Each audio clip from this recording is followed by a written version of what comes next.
kotak. Malam yang sepi banget, nggak ada orderan masuk, isi SMS juga nggak jelas. Apa ini? Mas Agus, Agus, saudaranya kecelakaan dan sekarang dirawat di UGD. Loh, namaku kan Tompel kok Agus. Dia minta sampean transfer uang sekarang juga ke rekening ini. Lah, apa-apaan nih? Udah tahu aku nggak ada duit, malah mau ditipu. Oh, koplak ini SMS. Nah, terus ada lagi SMS. Selamat Anda mendapatkan uang senilai 50 juta. Segera hubungi nomor di bawah ini. Halah, isi SMS jomblo kayak aku ini kok gini terus ya. Penipuan semua. Oh no. Udah hampir jam 11 nih. Gak ada penumpang. Gak bisa ngejar poin kalau kayak gini terus. Aduh, kalau nggak pulang terus mau ngapain? Semua kota tapi itu di apa itu aku lupa, download apa download gitu ya. Pokoknya download gitulah ya. Gara-gara itu tuh apa itu virus roni apa itu ya, makaroni mungkin itu ya, apa itu ya, kayak gitu deh. Semua kota di download gara-gara virus makaroni. Aduh, apes dah. Ya sudahlah, pulang aja wis. Siapa tahu ada rezeki waktu perjalanan pulang di jalan.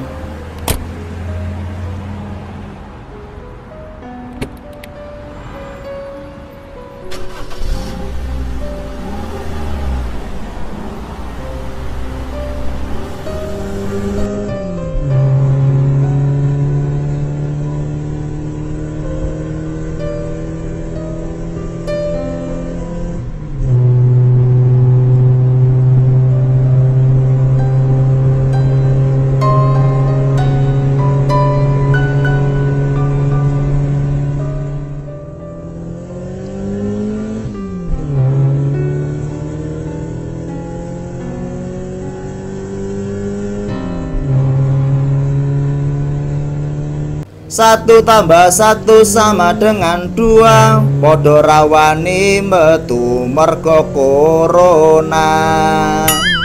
Mangan dawet nangisor uwit, sirahe mumet randuwe duit. Dimana-mana kok sepi banget ya, kayak film Resident Evil. Manusianya jadi zombie kelaparan semua. Oh no. Tapi kok ya diam-diam aja di rumah. Ini gimana ini pemerintah ini ya? Ya nggak paham saya. Gak dikasih uang tapi suruh diam aja di rumah. Koplak. Oh no. Di rumah saja sepi, tetap kerja nyari angkutan juga sepi, nggak ada orang keluar rumah. SMS sepi, notifikasi HP untuk taksi online juga sepi. Bahkan channel Marvel The Marvelous penontonnya juga sepi. Mati semua nih perekonomian kalau virusnya nggak segera selesai. Bisa-bisa terjadi krisis moneter. Dan lebih parah lagi kalau terjadi PHK massal. Nah, kemudian disusul pasti terjadi chaos atau kerusuhan di mana-mana, penjaraan, perampokan kayak zaman selesainya Orde Baru dulu. Bakal terjadi di mana-mana nih. Ya gimana nggak terjadi, lawang duit aja nggak megang, suruh diem-diem aja di rumah, nggak kerja, nggak punya duit, nggak dikasih duit gratis. Orang-orang pada nggak punya duit, terus mau makan apa? Kalau terjadi kios, ngeri banget pokoknya. Kayaknya ada cewek melambai-lambaikan tangan nih. Wah, alhamdulillah, semoga ini rezekiku. Asik. Nggak kelihatan mbaknya. Duh, kok malah nggak kemari ya? Padahal tadi kalau nggak salah melambai-lambaikan tangan. Sepertinya dia mau nyebrang tuh. Ya, kubukakan aja lah biar kelihatan. Ya Allah, cantik sekali mbak ini. Benar-benar wajahnya mirip bidadari turun dari langit. Subhanallah. Mbak mau naik taksi? Mari mbak, taksinya kosong, monggo. Supir taksi toh? Kukira om cari cewek BO. Nggak pengen BO mas, murah kok, cuman 1 juta aja. Maksudnya apa itu BO Mbak? Aku gak paham, maklum aku kan orang lugu. Ya itu Mas, booking lah Mas. Kita bercinta, cinta satu malam. Oh enaknya gitu. Di hotel terdekat gitu Mas. Ya semalam murah kok, cuman 1 juta aja. Ya Allah, eman banget cewek secantik ini tiba-tiba senuk. Astagfirullahaladzim. Maaf Mbak, enggak, saya enggak pengen nyenuk Mbak. Saya supir taksi angkutan, bisa online juga bisa offline gitu. Baiklah kalau begitu, aku naik taksinya ya Mas. Anterin aku pulang ya. Siap Mbak, masuk Mbak, monggo.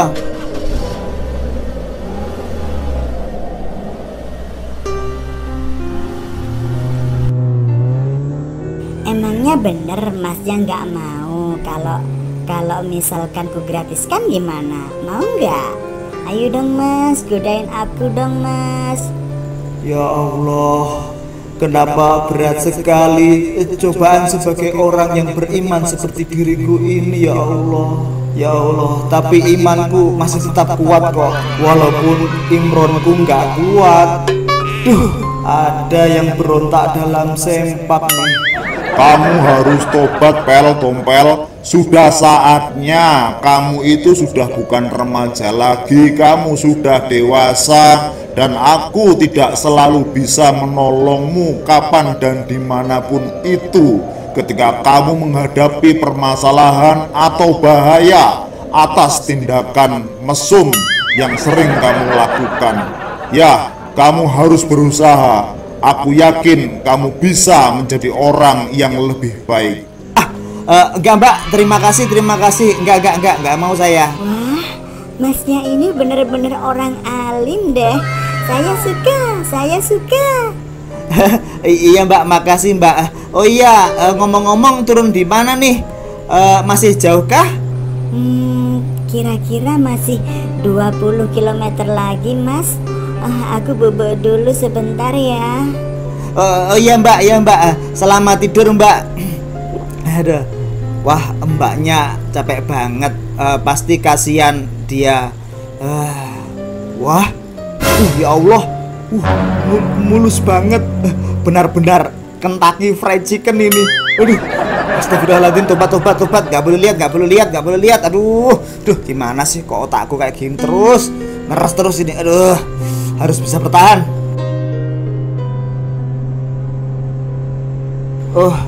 Kok agak ngantuk ya. Agak ngantuk nih. Aku harus kuat. Curi-curi pandang lagi biar nggak ngantuk. Masa ngantuk banget. Ayo, curi-curi pandang lagi nih. Gimana? Aku cantik kan? Astagfirullahaladzim, aku ketiduran. Sampai ngimpi lagi.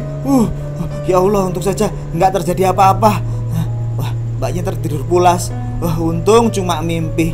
Nggak mungkin lah dia hantu, lawang secantik itu kok hantu. Aduh.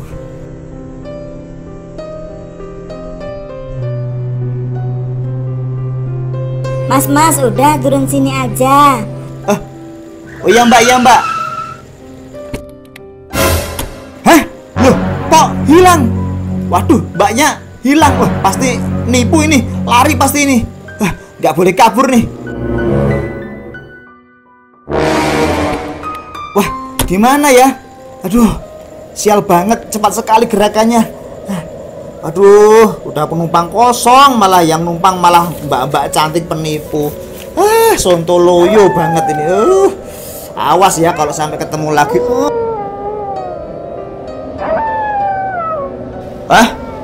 Siapa lagi nih? Kakek-kakek. Waduh, apa ini ya? Hantu apa bukan nih yang ini? Kalau hantu awas kamu ya. Awas beneran kamu nanti ya. Kalau hantu, aku bakalan siap-siap lari. Takut sih soalnya. Hantu apa bukan ya? Oh ternyata orang. Wah, kakinya nginjak tanah tuh. Anak muda, kamu mencari wanita yang memakai selendang putih ini ya? Iya kek, mana ya? Tiba-tiba kok ngacir hilang begitu saja gitu. Kamu beruntung nak, kamu beruntung karena dia tidak mencelakaimu.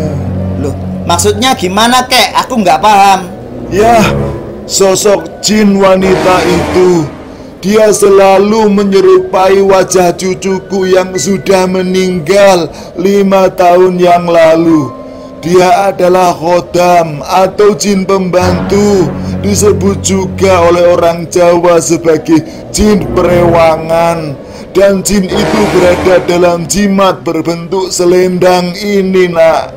Jimat ini dulunya adalah kepunyaan almarhum bapakku, kemudian diberikan kepadaku ketika aku masih muda, dan kuberikan kepada cucuku beberapa tahun yang lalu ketika ia masih hidup.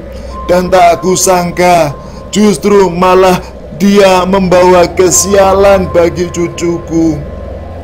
Nah, jin yang ada dalam jimat ini sebenarnya hendak kembali kepadaku terus nak. Namun aku sudah sama sekali tidak menginginkannya. Terus bagaimana kejadiannya Mbah? Kek sampai jimat berupa selendang ini terlepas dari cucu kakek dan kembali lagi tiap tahun ke sini ingin bertemu dengan kakek. Ya, cucuku sudah meninggal dunia nak. Aku sangat sedih sekali. Dia adalah seorang gadis yang sangat cantik. Beberapa tahun yang lalu, karena ia bekerja di hiburan malam, di tempat karaokean malam hari, dan menurut orang-orang kerjaan itu cukup berbahaya untuk wanita, maka aku berikan selendang ini untuk berjaga-jaga dan agar ia tidak diganggu oleh orang-orang jahat di malam hari. Mari kek duduk di sini aja kek ya. Duduk di bangku itu biar lebih enak ngobrolnya. Oh begitu ya kek. Terus. Ya, karena merasa aman dengan adanya jimat ini, dan konon banyak yang tertarik kepadanya. Ia akhirnya malah khilaf nak. Ia melakukan kesalahan besar karena hasratnya ingin segera mendapatkan uang yang banyak dan menjadi orang kaya. Tanpa sepengetahuan kakek, dia malah membuka BO nak. Ya gitu deh. Aku tidak tahu sih awalnya kalau cucuku itu akhirnya menjadi cewek bookingan. Selesai kerja di tempat karaokean, melayani om-om senang dan orang-orang kaya yang ingin hiburan plus-plus gitu. Dan ternyata di antara mereka ada yang benar-benar suka pada cucuku dan ingin menjadikan cucuku sebagai istri simpanannya. Ya, ia adalah seorang bos yang kaya raya. Namun cucuku menolak. Beberapa kali si orang kaya yang dilanda asmara, cemburu dan dendam ini mencoba mencelakai cucuku. Namun ia terus gagal. Dan malam itu menurut abang tukang ojek yang biasanya menjadi langganan putriku, ia adalah seorang saksi sekaligus korban penganiayaan malam itu. Sepulang dari hotel dan naik ojek, mereka berdua dikejar oleh orang-orang jahat itu. Neng, pegang yang erat Neng. Aduh, sepertinya ada orang jahat yang mengejar kita terus Neng. Hati-hati bang, hati-hati. Aduh, aku takut banget. Iya Neng, iya. Bang, selendangku lepas bang. Gak usah dihiraukan Neng, yang penting kita selamat segera sampai tujuan. Tapi itu bang, itu pelindungku bang. Aduh gimana ini? Gak apa-apa Neng.